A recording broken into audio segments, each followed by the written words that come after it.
आज वीडियो के इस पार्ट में आपसे मैं किडनैपिंग का मामला शेयर कर रहा हूं, जिसमें कि आरोपी को हाई कोर्ट से बरी किया गया है। साथियों, बहुत सारे मामले हमने ऐसे देखे हैं जहां की एक कपल्स के बीच में लव अफेयर होता है, लड़के और लड़की के बीच में, और लड़की कई बार घर वालों के दबाव में, चूंकि घर वालों को पसंद नहीं होता है कि वो इस व्यक्ति से शादी करे या इस व्यक्ति से उसका लव अफेयर हो, तो लड़की घर वालों के दबाव में कोर्ट में झूठा बयान दे देती है कि इस लड़के ने ऐसा ऐसा किया, और लड़का उसमें फंस जाता है। अब ऐसी कंडीशन में देखिए, आपके पास केवल विकल्प ये है कि गवाही जब हो, गवाही के दौरान लड़की और उसके परिजनों से आप इस प्रकार से सवाल पूछें कि सच्चाई बाहर आ जाए, जैसा कि इस मामले में हुआ था। ये मामला आपसे मैं इसीलिए शेयर कर रहा हूँ कि जब गवाही होती है तो लड़की और उसके परिजनों की गवाही बेहद महत्वपूर्ण क्यों होती है, और उसकी गवाही के ही कुछ अंश से आप बरी हो सकते हैं, जैसा कि इस मामले में हुआ था। तो आप मैं शॉर्ट में स्टोरी ब्रीफ करूंगा, उसके बाद बताऊंगा कि आखिर हाई कोर्ट ने आरोपी को किस आधार पर बरी किया। तो साथ ही ये जो मामला था, ये लव अफेयर का मामला था, ऐसा प्रथम दृष्टया प्रतीत होता है, लेकिन अब आप कहानी समझिएगा। साथियों, इस केस की कहानी कुछ ऐसी है कि लड़की के पिता हैं मिस्टर वीरेंद्र, वो मुकदमा दर्ज करवाते हैं थाने में जा करके, और ये कहते हैं कि 15-16 जुलाई की रात के लगभग 2 बजे की बात है। वो अपनी फैमिली के साथ घर में सभी अलग अलग कमरे में सो रहे थे। उनके फैमिली में लगभग 8-10 लोग थे, कुछ अलग कमरे में थे, कुछ अलग कमरे में थे। उसी दौरान रात के 2 बजे उनकी बेटी नेचर्स कॉल के बाथरूम के लिए घर से बाहर जाती है, और जब उसके बाद जब वो वापस नहीं आती है तो उनकी जो दूसरी बेटी है वो ढूंढने जाती है, उसे वो नहीं मिलती है, तो हम लोगों को बताती है। हम लोग सर्च करते हैं और हमें अंदेशा होता है कि जो आरोपी है राम, उसने ही उस लड़की को वहाँ से भगा करके ले गया होगा, क्योंकि वो दोनों आपस में फ़ोन में बात किया करते थे। ऐसा कह के FIR दर्ज करवाई गई। साथ में उन्होंने ये भी लिखा कि अगले दिन सुबह जब वो उस आरोपी के घर गए तो पता चला कि रात से वो गायब है। इस आधार पर मुकदमा दर्ज किया गया। अब अगले ही दिन सुबह 8-9 बजे के आसपास पुलिस ने लड़की को बरामद कर लिया। वो भी लड़की खुद अपने घर चली गई थी। पुलिस ने लड़की से वहाँ पे पूछताछ किया, लड़की का मेडिकल कराया गया। मुकदमे में चार्जशीट फ्रेम की गई। हाँ, आपको बता दूं कि लड़की के 164 के स्टेटमेंट भी हुए थे। लड़की ने 164 के स्टेटमेंट में ये कहा कि रात के लगभग 2 बजे जब वो नेचर कॉल के लिए बाहर गई, वहाँ जब वो अंदर आई तो आरोपी घर के अंदर आया और उसने उसका नाक दबा दिया। वो बेहोश हो गई। उसके बाद उसको पता नहीं क्या हुआ। उसके बाद जब वो देखी तो आरोपी ने उसके साथ ज़बरदस्ती किया, साथ में उसके कुछ फ़ोटोग्राफ्स ले लिया। और उसके बाद जब उसे पता चला कि हमारे पिताजी ने मुकदमा दर्ज करवा दिया है, तो सुबह 8 बजे वो ला करके वो उसको SSP हाउस के पास छोड़ दिया। ये कहानी बताया 164 के स्टेटमेंट में। कोर्ट में गवाही हुई। गवाही के बाद ट्रायल कोर्ट ने आरोपी को 3 साल की सज़ा 363 में और 4 साल की सज़ा 366 में सुना दिया।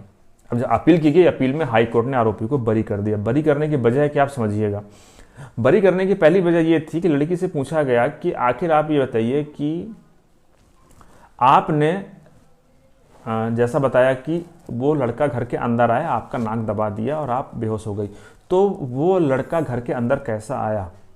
क्योंकि घर के अंदर लॉक लगा हुआ था, घर के बाहर एक बाउंड्री थी जो भी 5-6 फीट ऊंची थी।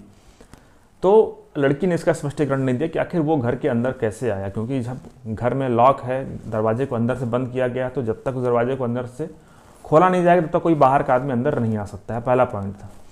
दूसरा पॉइंट था कि लड़की ने अपनी गवाही में ये बताया था कि जब वो नेचर कॉल के लिए गई थी तो उसकी बहन भी 2 मिनट बाद जग गई थी, उसने उसको देखा था। अब जब ये बात उसकी बहन से पूछा गया तो बहन ने कहा कि नहीं, मैं सो रही थी, मुझे इस बात की जानकारी नहीं है। ये भी एक संदेहास्पद बात थी। तीसरी बात थी कि इतने सारे लोगों के परिवार में कोई व्यक्ति घर के अंदर घुस करके आ रहा है और वो उस लड़की को लेकर के जा रहा है, कोई चीख पुकार हल्ला कोई नहीं किया गया, तो निश्चित रूप से ये कंसेंट का ही मामला हो सकता है। चौथी बात ये थी कि उनको सजेशन दिया गया उस लड़की को कि ये बात तो सही है कि कुछ फोटोग्राफ्स आपके हैं इस लड़के के साथ में। उसने कहा हाँ, बात सही है। उसने ये भी उनसे सवाल पूछा गया कि कुछ फोटोग्राफ्स ऐसे हैं जो आपके माता पिता के भी लड़के के साथ में। उस लड़की ने कहा ये भी सही है। उससे ये भी सवाल पूछा गया कि ये बात सही है कि आप चूंकि जनरल कैटेगरी से हैं, जो लड़का है वो SC कैटेगरी से, इसलिए घर वाले आपके इस रिश्ते के खिलाफ थे। तो उसने कहा था कि हाँ, ये बात सही है। तो उनके पिता से गवाही में पूछा गया कि ये बात सही है कि आप लड़के को जानते हैं? उन्होंने कहा हाँ, जानता हूँ।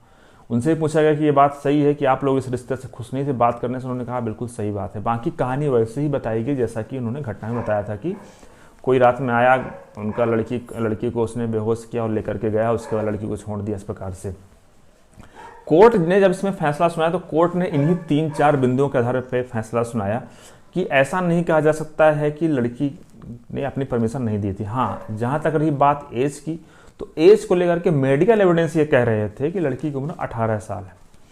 तो वहाँ पे जो किडनैपिंग का जो मामला है, ये जो मामला नहीं बन रहा था वहाँ पे।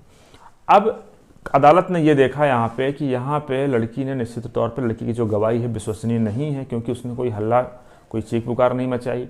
दूसरी बात है कि उसकी लड़के से बात होती थी। तीसरी बात है कि वो जनरल कैटेगरी से है, वो लड़का एससी कैटेगरी से है, इसलिए भी घर वालों का विरोध था उस बात को लेकर के। चौथी बात यह है कि इतने सारे लोगों के होने के बावजूद भी कोई हल्ला गुहार कुछ नहीं मचाया गया। आखिर सभी लोग, अगर वास्तव में अगर वहाँ पे कोई नहीं था, कोई अगर सो रहा था, अगर कोई व्यक्ति अंदर आएगा तो ऐसा संभव नहीं है कि कोई व्यक्ति दरवाज़ा तोड़ करके अंदर आएगा। गेट किस प्रकार से खुला, इसका भी कोई जवाब नहीं था।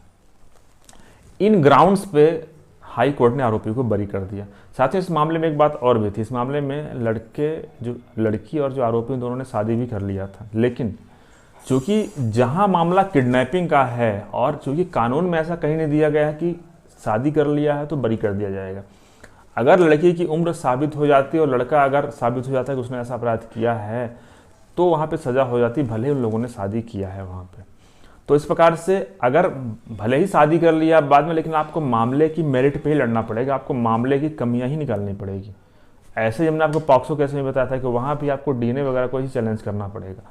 तो इस प्रकार से आप समझ गए कि अगर आपका मुकदमा कुछ ऐसा है तो इन ग्राउंड्स पे और जो गवाह आते हैं उनको सही तरीके से क्रॉस एग्जामिन करने से ही सच्चाई बाहर निकल आती है। क्योंकि हर बिंदु पे अगर आप उनसे सवाल पूछेंगे तो 2 गवाहों में कहीं ना कहीं सवालों में, उनके जवाब में अंतर आ जाएगा, जिसका फायदा आपको मिलेगा।